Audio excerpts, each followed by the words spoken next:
Good morning, everybody.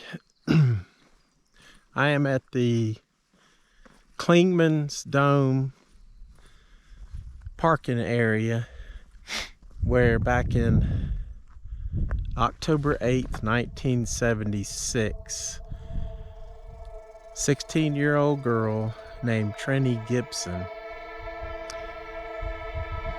disappeared.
Good morning, everybody. I am at the Clingman's Dome parking area where back in October 8th, 1976, 16-year-old girl named Trenny Gibson disappeared. This is one of the most heartbreaking stories I've ever read about, and breaks your heart. So it's also very mysterious. So hang on and let's tell this story.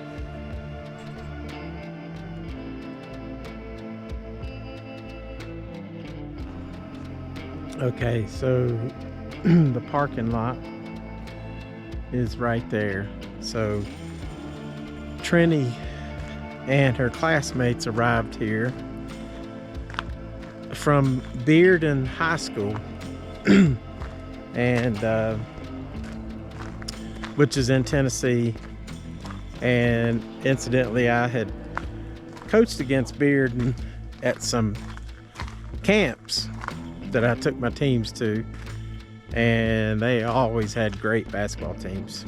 So anyway, so Trenny and her classmates headed down this trail because they were going to hike from here to Andrews Bald, which is 1 1/8 miles, almost 2-mile hike.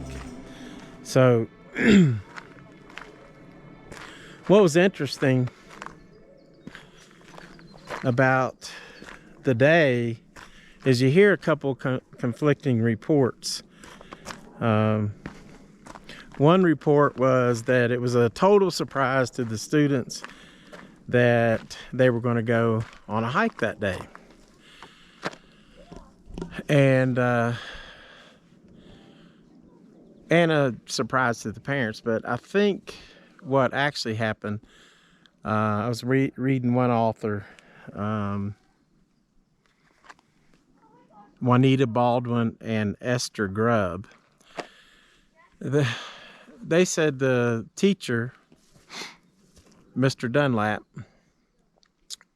had told the kids they were going to go on a field trip, but he didn't disclose the location. So the kids knew they were going somewhere, but they didn't know where. So keep that in mind as we tell the story, because it gets strange as we go.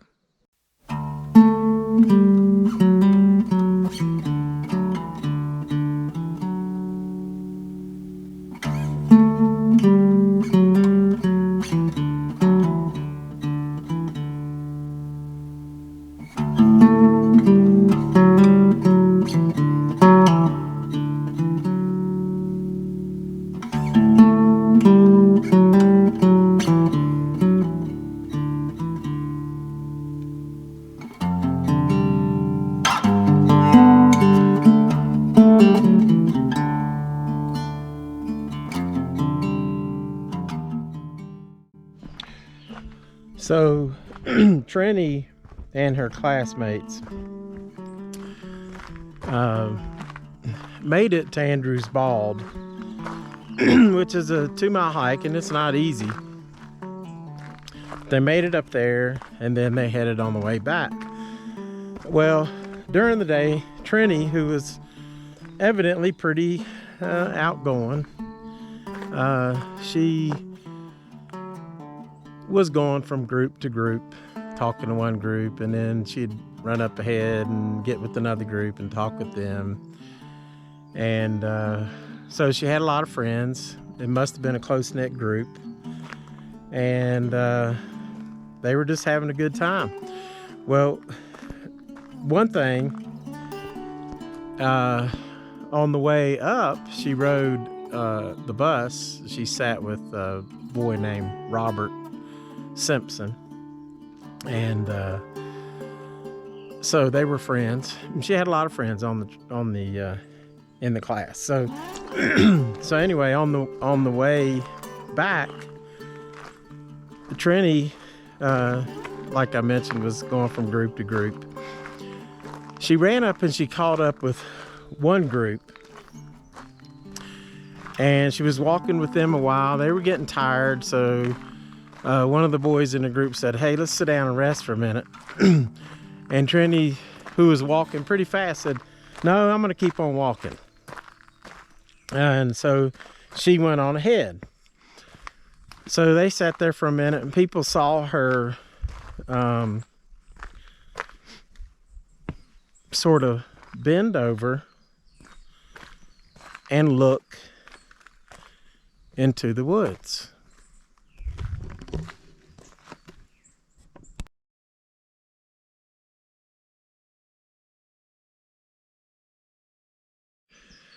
And folks, she headed off on the right side of this trail. I want you to look how thick these woods are.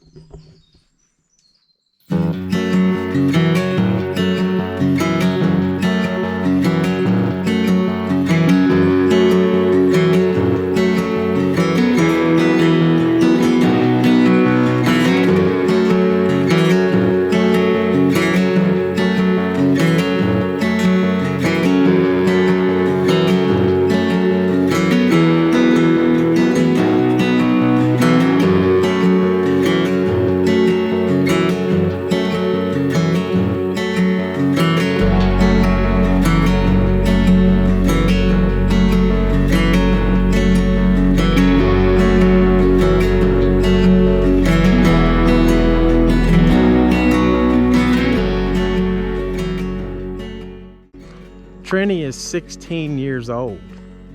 She's with all of her friends. And she's going to head off of this path into the woods. That doesn't make any sense. Now,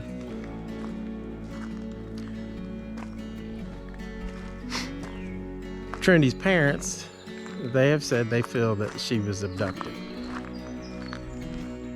And, you know, it's hard to argue with that.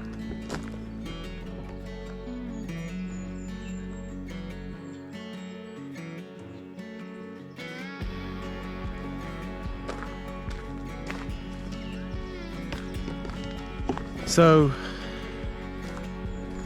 one of the curious things, and this was involving Robert, he said that when he was questioned by park rangers and the police, he said that he had seen a bear and was tracking this bear. I find that very strange.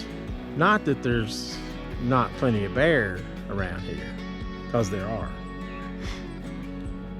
But if you think about it, this case is kind of similar to the Dennis Martin case, because in Dennis's case, there was a family that was hiking up Rowan's Creek, which is on the other end of the park. And one of the boys in the family said, "Hey Dad, look, it's a bear." Well, when the bear stood up, which the father said, "Son, that's not a bear." And it was carrying something on its back. So I just find this very strange. So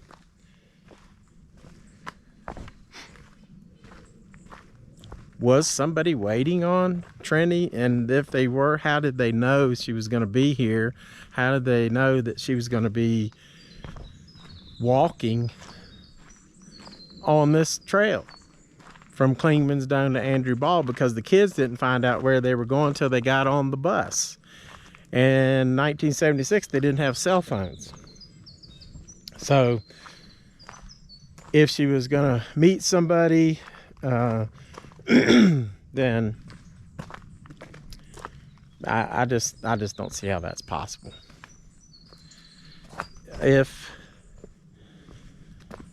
you know, some people say, oh, it was serial killer or something like that.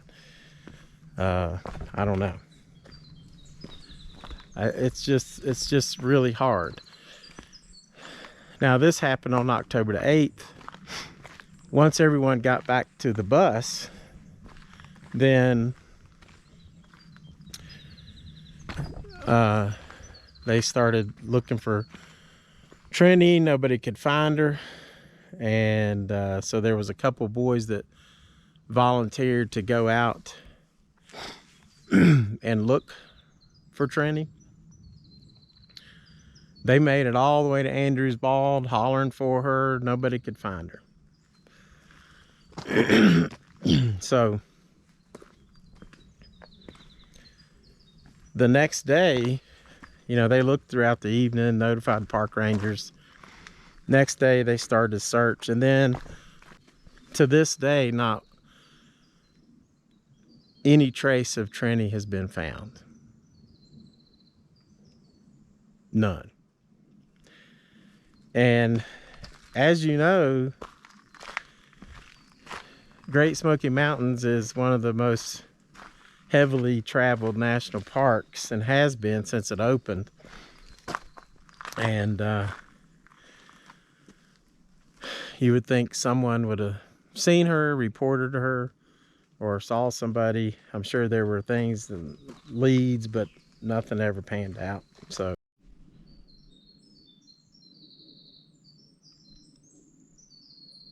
I just heard some very heavy footsteps.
Another strange thing is that, of course, it was October, and the Great Smoky Mountains changes weather like crazy.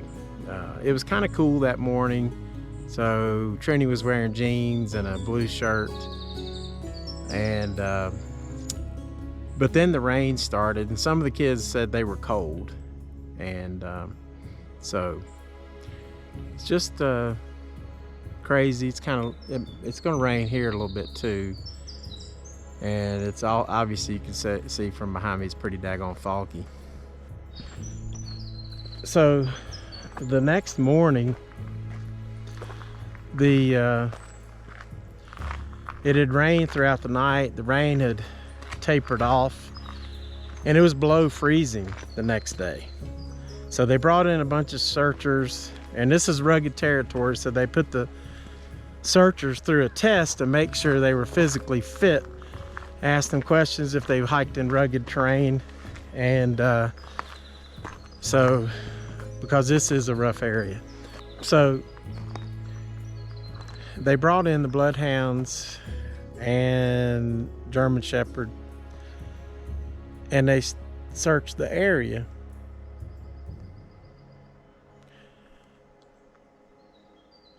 Where some of the students said they saw Trenny head off into the woods. She was bent over looking down and then suddenly bolted down through the woods. I mean, that's just crazy. And so many, the searchers searched that area that night. They brought the bloodhounds and the German Shepherd in the next day, and none of the dogs got a scent. And they had some clothing that mother had brought in, and so they couldn't pick up any scent of Trenny, which is very, very strange, because tracking dogs are very good. They can track just about anything. So that is really, really strange. It's like she was just picked up and carried off, or zapped up. I mean, it's just a weird, weird thing. So, but that has happened in many of the missing cases. Sometimes the dogs will just sit down. They're like, we don't have a scent. We don't know, or they're scared. So that has happened too. So very, very strange incidents in this case. Very mysterious.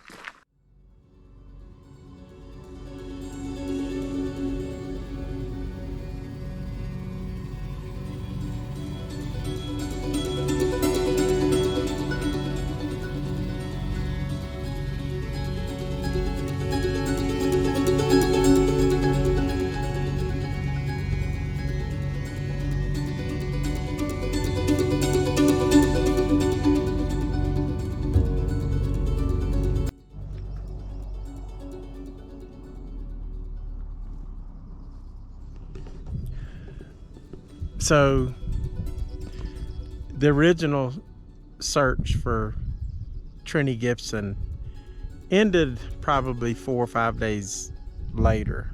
The temperatures had dropped below freezing, and with the wind chill and the humidity, temperatures were probably felt like they were zero.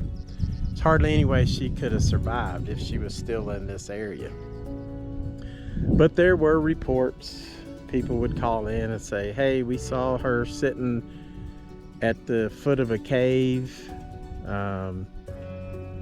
sitting on a rock eating something.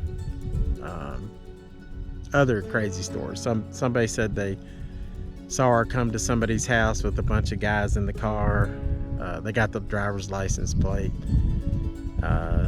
She had gone to the door of a neighbor's, asked for some help, but the people said, no, you can't use the phone. But they got the license plate, traced it back, and the girl was not Trenny. So there was a lot of other rumors like that. The only thing that we do know is that she walked off the trail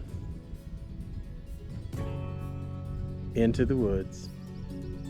And she's never been seen again.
Question for you. Yes. You want to go grab yourself a buffalo burger, maybe have a picnic right here in front of these guys? So I know how you like to do that.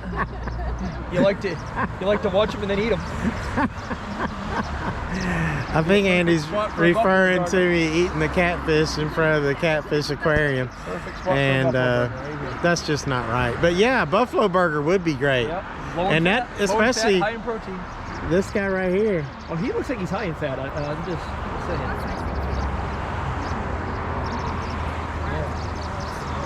This is right in Gatlinburg, not too far from our cottage. Yep.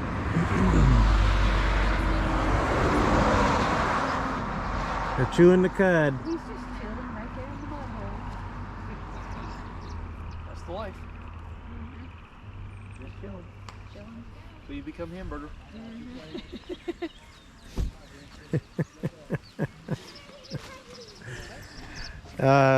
It's so good having Andy here because all I do is laugh. Good for comic relief. Just a hint of